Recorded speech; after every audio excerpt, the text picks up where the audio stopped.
सिंधुदुर्ग जिल्ह्यात bag lifting करणाऱ्या मध्य प्रदेश राज्यातील 4 सराईत आरोपींना ब्रिझा कारसह जेरबंद करण्यात आले। मध्य प्रदेश राज्यातील 4 सराईत आरोपींना ब्रिझा कारसह स्थानिक गुन्हा अन्वेषण शाखेच्या पथकांनी शिताफीने जेरबंद केले। स्थानिक गुन्हा शाखेची 2 विशेष पथके हायवेवर गस्त घालत असता असलदे येथील हॉटेल ग्रीनफील्ड येथे 4 तरुण संशयास्पद दिसल्याने इस्मान व त्यांची ब्रिझा कारसह क्रमांक MP41ZC4641 ताब्यात घेण्यात आले। कारची तपासणी केली असता एकूण 4 बनावट नंबर प्लेट आढळून आल्या।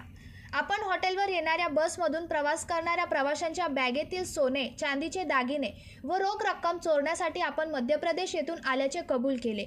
अधिक चौकशी केली असता त्यांनी आपले नावे सांगितले आहे।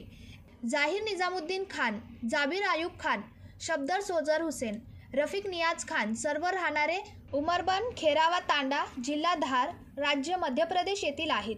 कणकवली पोलीस ठाणे गुन्हा रजिस्टर नंबर 254014202545452025 हे 3 गुन्हे उघडकीस आणलेले आहेत।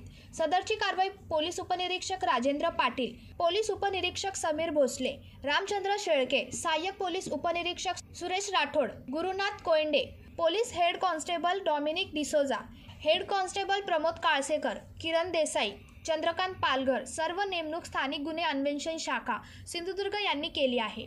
पंकज मडे, जनशक्ती, कणकवली। अरे तुम्ही अजून आमच्या चॅनलला सबस्क्राइब नाही केलं तर लगेच जनशक्ती चॅनलला सबस्क्राइब करा आणि बेल आयकॉनवर क्लिक करा आणि रहा अपडेट।